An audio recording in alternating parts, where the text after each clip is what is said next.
So, do you see this? Oh, I also, made this little. I all made the this little audience guy. know. Oh my gosh! Oh my gosh!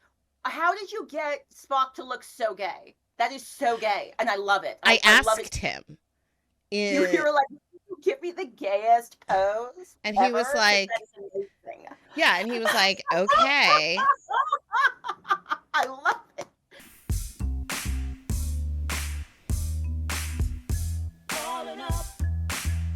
We have Claudia here. We have me here. I am Maiamama, and this is Claudia. Claudia, do you want to say hi to the everybody? Hello from the chat already. Felix's left leg hair says slay, and I love that for us. We are going to slay as we talk about Strange New Worlds. So we're talking about season 2, episode 2, Ad Astra per Aspera, which is Starfleet's motto. It was the original motto of Starfleet, like during the Star Trek during Archer days and stuff like that, pre-Federation, and it means through hardship to the stars. It's Latin, so Ad Astra per Aspera, which is why Una Chin Riley loves it so much, because she had a hard life and loves the stars.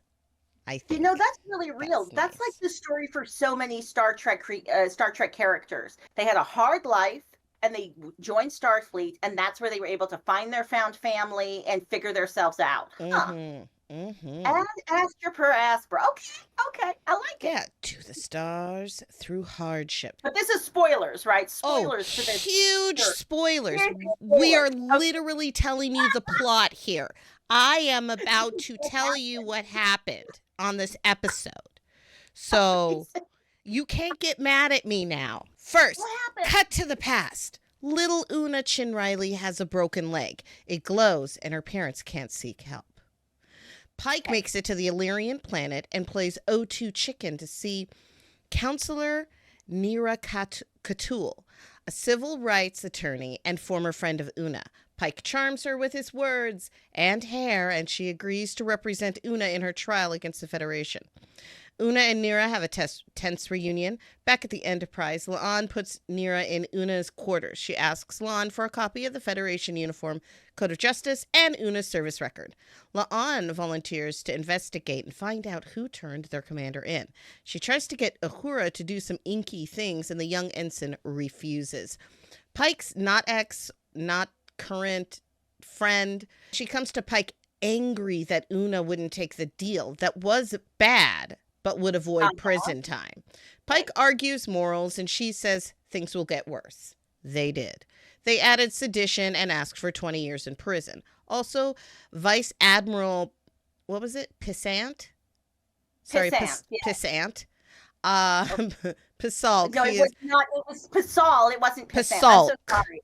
I'm so sorry. He's a Vulcan who seems to have a grudge against the crew. Sometimes I think that there are certain Vulcans that are just like, they have really strong feelings, but they are catty bitches. Oh yeah. And it's like, you know, like part of me wants to be like, okay, calm down, but they're like, because they say that they're speaking without emotion, but like derision, yes, is an emotion. Yeah. They suppress strong emotions, but they still have emotions. Being a sanctimonious ass, there's some emotion involved in thinking that you're better than everyone else. There has to be emotion based in supremacy. And thinking that you are the best because it is delusional. And so you need emotions to like confirm that basis. Also, from our audience, Vulcans are like cis men with how they consider themselves logical. Right? That's real. Like, I don't use my emotions. Una is scared, but agrees to do things Nira's way. Pike and Batel, that's the name of Pike's not ex, have a drink, and she very obviously, very lawyer-like, fake questions him until he sees that he needs to step back. We have dramatic trial stuff at the beginning, and and everyone has feelings when everyone does their intro talk. La'an has a conversation with Neera that she's scared that she's to blame for Una's situation. She's also worried that her own augmented DNA that she inherited from Khan, Noonien, and Scene. And Neera assures her that she didn't do anything wrong. This wasn't her fault, and that there is nothing wrong with her, which was really it was very sweet and very lovely. During certain parts of the trial, it seems as though Neera doesn't actually care about winning the trial. She's really mean to April, but she also gets a good testimony from Spock, La'an, and Dr. M'Benga. Batel seems to want to lose this case. She smiles every time there's like a thing. Una takes a stand. She talks about growing up in a Federation colony, and it is very heartbreaking. She discusses the arrest of her best friend's cousin, Ivan Katul, who is Neera's cousin. I just want to be clear to the audience. Like, she's talking about her lawyer's cousin, how he was arrested along with his parents. Pasulk takes the cross and gets Una to say that Pike has known that she is Illyrian for 4 months and charges conspiracy. Pasulk does a boring closing argument. Neera shows that all the prerequisites for asylum have been met and all the charges should be dismissed. They are. The end. Yeah. Claudia, did you like this episode or did you love this episode? Ooh, okay. I can tell you things I loved in this episode. So I love a lawyer show, right? Like, I'm gonna love like a Boston Legal or a Suits. Like, I think that it's wrong. It's all capitalist propaganda and lies that are meant to make me think that the criminal justice system is actually a justice system that makes sense, and there are people actually advocating for our rights inside of it. But usually it's just like a dominating man being dominating. The truth is, though, I love that story. I love the story of the trial where the person comes out of the trial, like, people fight hard to find the truth, and then in the end, it turns out okay for the person because they actually get justice. So it is propaganda about, oh man, I'm realizing this now, but I still liked it. I liked that a lot. It's the same kind of fantasy as propaganda, that like, exactly. That there is equality, the scales of justice, that's real, and that everyone gets their day in court, and that there is fairness and rightness. And this episode, what I liked about this episode is that they actually kind of challenged that a little bit, because the law says that Una wasn't allowed to be in Starfleet because of her genetic augmentation. And that's just that. End of story. It doesn't matter that she's brilliant. It doesn't matter that she is a great leader, a great commander. Just her genes say no. They do genetic modifications all the time. All the time, they do temporary genetic modifications to do it as like a costume when they have to do gene therapy. They do gene therapy. Yeah. Yeah. Okay, so this is really about genetic modification. It's about augmentation. It's about genetic augmentation. So it's not really about modification. It's about augmenting. It's about genetic augmentation, making yourself, like, improving and making those huge changes. Now, if it's something like, I don't know, your lungs don't process oxygen and they're supposed to, then that's just gene therapy. So I do think, so I will say this, when I saw the episode of Deep Space Nine where Bashir got caught, Bashir was so angry and upset at his parents. He was upset that they had made that choice for him, that they had decided to change who he was and decide that wasn't a good enough person. And that did feel wrong. It's not just that, like, they do it for survival. It's a part of their culture. It's a core part of who they are. When someone gets pregnant, they start the augmentations in utero. Right. So the baby has no choice in the matter. They're augmented when they're fetuses. It just it felt like such a clear wrongness to say because of the thing that happened to you when you were a baby, you're breaking our rules. Because she didn't break the rules. Her parents broke Federation rules, and she was just born as a category that is a broken rule. Her Like Trevor Noah, he was born a crime. Yes, What that's he and called that's it. exactly and that's and Una Chin Riley was born a crime. The Not Illyrians, this is not eugenics. This this is a is not part of their culture. With Bashir's parents, that was yes. that was Yes. eugenics.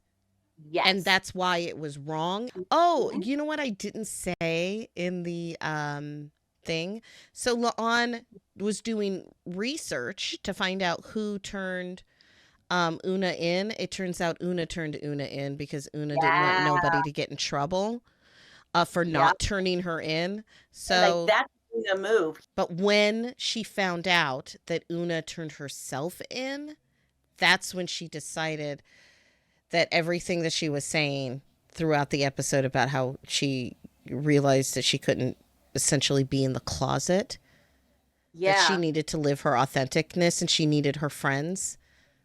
She Yeah. needed her friends and her family to know who she was and love her for who she actually was. I mean, I found that story so strong because, like, can you imagine? Well, no, I don't have to Yeah. imagine. I know people who lived closeted lifestyles and had conversations with them because it's like, oh yeah, it's a lot easier being a closeted cis white dude. Mm-hmm. Um, there are things you get to do in the world, and so you'd have conversations about it. And must be nice not having not living in a way that makes you feel the pain that we're feeling. Or Yes. I don't know anyone who's ever done racial passing, but I feel like I would have the same energy for them. So I get that lawyer's Right. heat. Well, I she's get like it. because some Illyrians cannot hide. Their Exactly.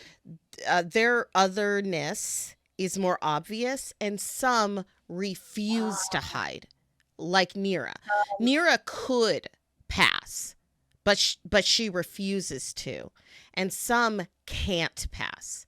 It's very racialized, Yeah. and it's why she called them racists.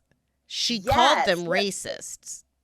But it not just racialized. I'm realizing the other place of resonance. I'm forgetting their name. Like they were in our audience yesterday, and I can't remember their names. But it was about how Una Chin Riley was reminding them of trans identity, Yes. and this episode underlines that so hard because you have some folks right now, some trans folks who pass as cis, and Mm-hmm. they are trying to make a world where the only thing you get to do is you can like pass as cis or there's no other territory, and they're trying to like delegitimize all other trans identity, and it's really awful. Well, and Wow. it also goes along the same lines of those who can pass, those who cannot pass, and those who refuse to pass.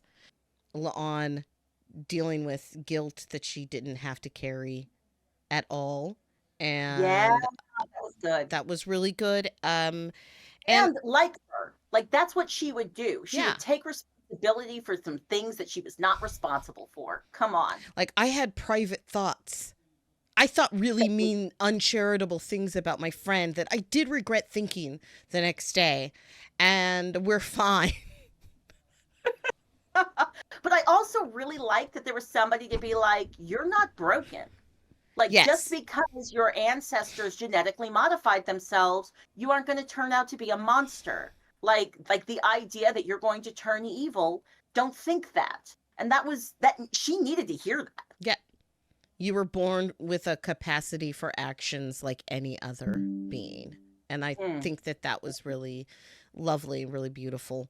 Right. And I you could see the weight. You could see the weight coming off of La'an. The last question in our chat is very important. Yes. Stars in Oblivion asks, "Do you slay?" These are different people who are just like slay, and then someone else later on, deep into the conversation, is like, "Do you slay?" The truth is, I think we slay. Did we slay? Oh, Did we slay? yes. Oh, Audience, oh, audience, you can let us know. yes. You can let us know if we slay. I think Slade talking about Star Trek, Strange New Worlds. Season 2, episode 2. I will be back Monday for Makeup Monday, 12 p.m. Pacific time.